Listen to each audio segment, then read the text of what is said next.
Why are so many people going to the internet right now and exposing their income? Well, I'm pretty sure it is to tell the rest of the world in the internet that it is not all that good over here like some people think it is. Let's go ahead and check out these clips. I just accepted every single DoorDash order for 12 hours straight. Started around 8 a.m. and ended around 9:15 p.m. on a Monday in the Virginia Beach area.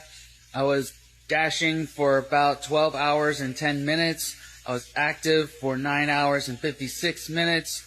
I put 221 miles on my 2009 Subaru Forester. My earnings before taxes, wear and tear, gas, insurance, etc.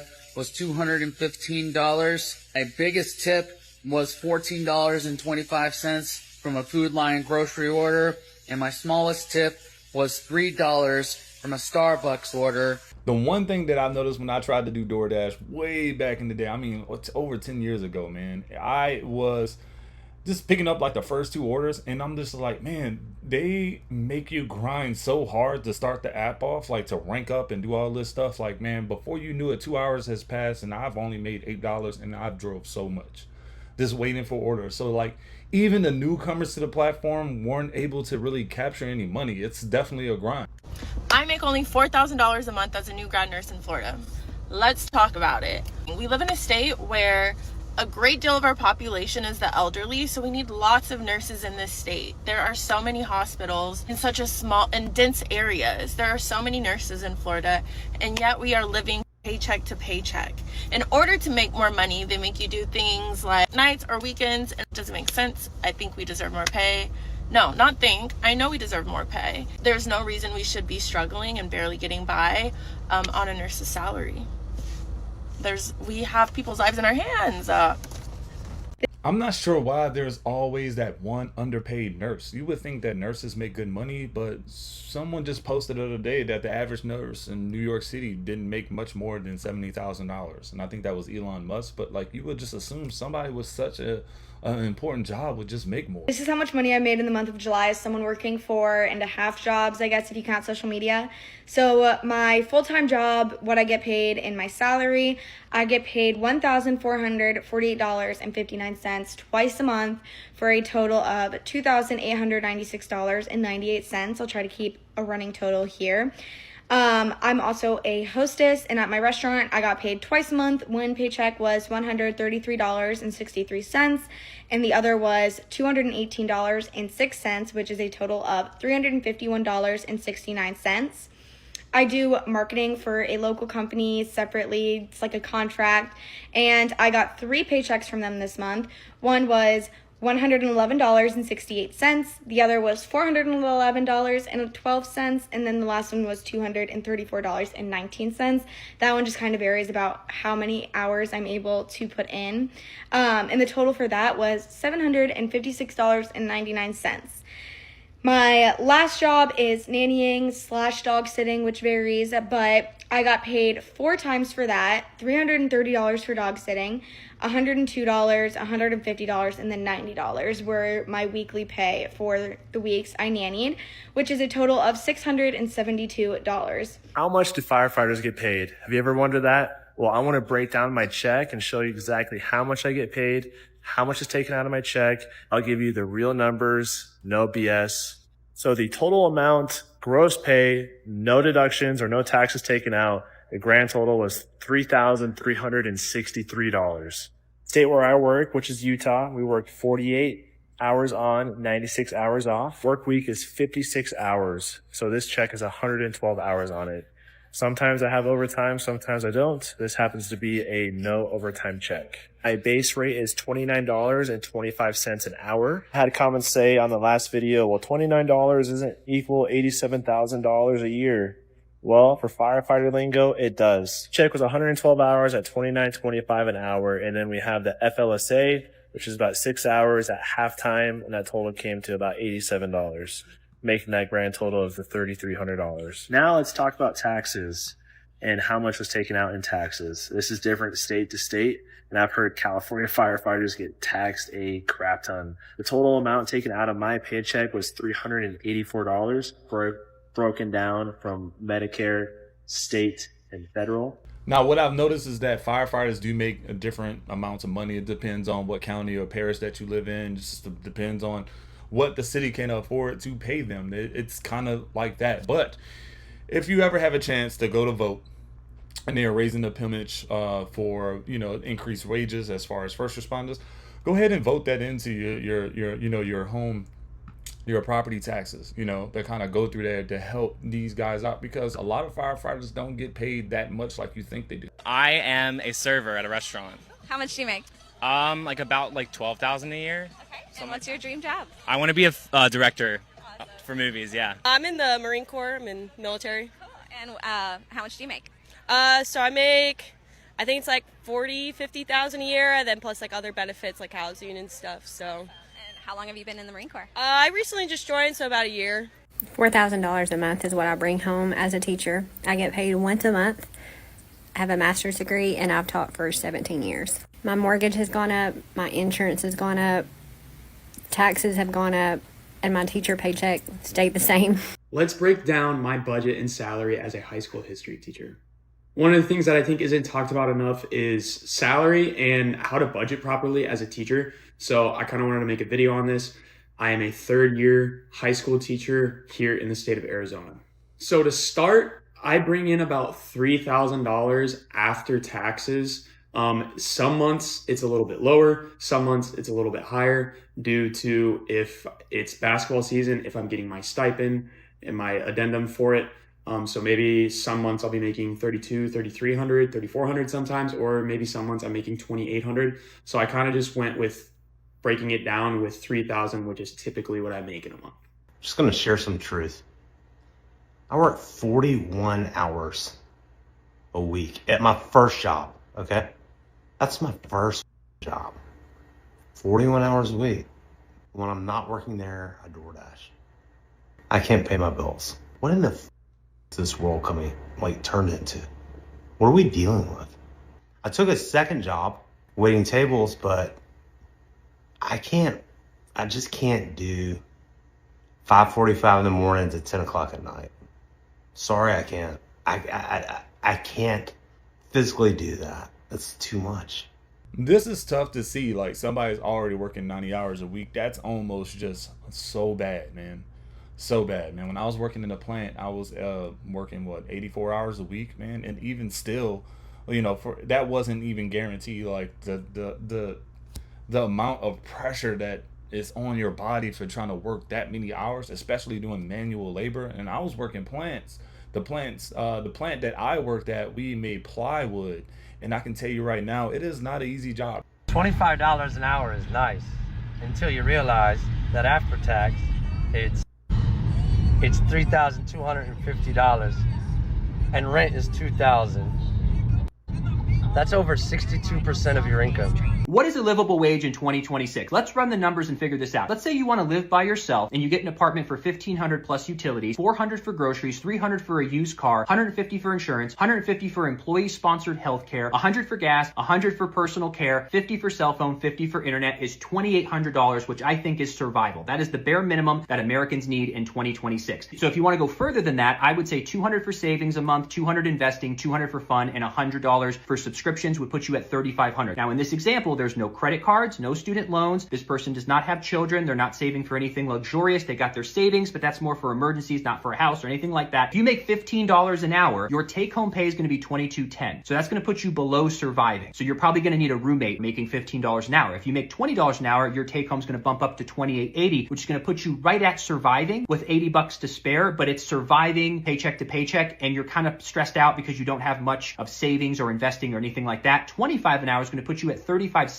I would say this is livable. You get everything on the list and you've got an extra $60, but it's livable paycheck to paycheck. And then $30 an hour or $62,400 is the first wage that I think puts you in the thriving category. Your take home is $42.40 and you have an extra $750 a month after everything on this list. You gotta come to the realization that your job is keeping you broke. I make $20 an hour, bro. I just seen somebody write in the comment section of somebody's video, and this is a fact. $20 an hour at a 40-hour work week is only $800 a week.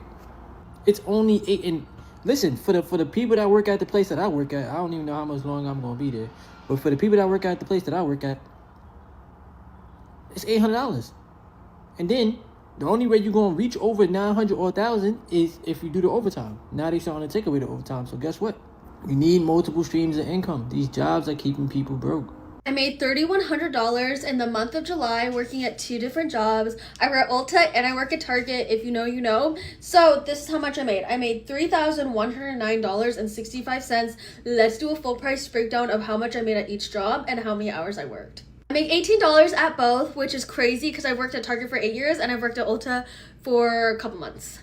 So we love that. Anywho, but this is my paycheck for July. We got paid 3 times at Target because of how the paycheck lays, which is really, really nice. And then I got paid 5 times at Ulta. So Target for 3 paychecks, I made $2,400. And for my Ulta paychecks for 5 paychecks, I made $687.60. And this is after taxes, and honestly this is pretty good because I was making about $3,000 a month just working at Target, about 35 hours a week, so it's nice to have a little break from Target and work at Ulta for funsies. I worked about 167 hours to equate the $3,000. At Ulta, I only work about 40 hours for the whole month. I only work 8 hours a week usually unless I pick up a shift, and so the rest of those hours were Target. So honestly for July, we're sitting pretty good even though my Target paychecks always say I'm negative. So see you guys next month. Hopefully we're doing better, if not the same. What my paycheck looks like at the end of the week, and I'm gonna come and tell you guys when I'm working, how long I'm working throughout the entire week. I get paid every Friday, and this is my first real job. I've been seeing these a lot on TikTok, so I wanted to make one. So I'm at my first shift, 1:30, 6:15 first shift. Hey, so they extended my shift and I got off at 9:45. So yeah, that's all I have for today. See you tomorrow. I'm here for my second shift of the weekend and it's currently 9:30. I start in 15 minutes. And we'll see what time they actually let me get off today. So yeah, I'll update you guys after. Bye. Hey, so I forgot to film after my second shift, but they let me out on time, so I ended at 6. It was from 9 to 6. Hey guys, it's my third shift of the video. It's currently 3:12. I start at 3:30. I work until 7:30. We'll see if they keep me. We'll see if they don't. But yeah, that's all I got for you guys. Hey guys, they let me off at 7:30, so it's currently 7:35, and I'm going home. I got dress code from wearing Jesus is King. Yeah, bye guys. Good morning, it's time for my Saturday shift. It's currently 7:48 in the morning, and I start at 8. I'm supposed to get off at 4, and I need to get off at 4 because I have plans after. So yeah, see you guys later. Hey guys, it's 4:03. I just got off and I'm going straight up to the slopes. So yeah, that's all. Bye guys. Hey guys, it's 9:28. I start at 9:30. I'm running a little late today, but I work another 8 hours, so yeah. Hi guys, it's 5:34. I got out on time and I also got paid, so I'm going to tell you how much I made. My paycheck was $476.39 for all the shifts that you just watched. You know, I'm not here to compare my situation to anybody else's situation because at the end of the day, we are all struggling, especially in this economy. And although my situation is not as worse as anybody else's, it still is a struggle. So again, it's not about the comparison because in this economy, the overwhelming majority of us working class people are struggling. And I am one of the millions of healthcare workers who's living paycheck to paycheck. I want to give clarity on a couple of things. You can make a lot of money in healthcare, but it comes at a cost. I wanted to hop in and be a part of the conversation that Casanova started about truthful disclosure about your finances in this economy. Some of y'all gonna be like, you make good money. I do. But when I look at my check as a healthcare worker, I'm lucky if I get half my check after federal taxes have been taken out, after state taxes have been taken out, after my retirement has been taken out, after all of the shit that they charge me a la carte on my insurance, my vision, my supplemental disability, I barely get a little bit more than half my check. And it's a lot of people in healthcare that make well above minimum wage like I do that are still living paycheck to paycheck. And I'll be very honest. I owe the IRS about $20,000 in back taxes, almost $20,000 in back taxes that I give them a payment for every month. I have credit card debt. I have a car note, and I still have a small balance on my student loans, but it's still debt. I live in DC, and living in DC is not cheap, and I make well above minimum wage. And even though I'm not struggling to pay my rent, and the only reason why I'm not struggling to pay my rent is because I took my time to find something that I knew I could pay without struggling. But I don't live in a luxury apartment. I don't live in no extremely safe, nice, clean neighborhood. The neighborhood that I just moved to is pretty decent. My apartment is more than decent, and my rent is only $12.50 in DC, but Southeast DC. That comes at a cost. And the only reason why I'm saying all this is because with all the stuff that we are being taxed on, the cost of living, it's crazy. And I see why people crash out. Because you got to go to work and you have to put up with all the frustrations of dealing with what you have to deal with at your job. And then when you get your check, the overwhelming majority, if not all of your check, goes to bills, meaning cost of living. And I have definitely made my mistakes when it comes to my financial literacy has not been the best, like most Americans. So to all you might want to get on here and try to be like, oh, you should know better, you should know better. The overwhelming majority of Americans don't have good financial literacy. That's why so many of us are in debt. But that still doesn't mean that the cost of living does not need to be addressed. Because I work hard for what I have. Like right now, I got a stack of tickets that I haven't paid because I don't have the money for it right now. Every time I turn around, I get a ticket in the mail. Even is that the cost of living isn't just your rent. It's gas. It's the cost of living. It's the cost that you have to pay if you take public transportation. Insurance is sky high in DC because you don't have a lot of parking spaces in DC. So you have to park on the street and they tax stuff out of you for, regardless of if you have a good record or a driving record. And I don't have a bad driving record. I don't. But like I said, I got a stack of tickets that they keep sending me. And the tickets that they sending me ain't $20 or $30. $70, $100, $150. And then if you don't pay them in 30 days, they double it. In this economy. And at the end of the day, they still have systems in place to keep you down even when you make good money. So like I say, even though my struggle is not as bad as some people, it still is a struggle. And at the end of the day, our system is broken and it needs to be fixed.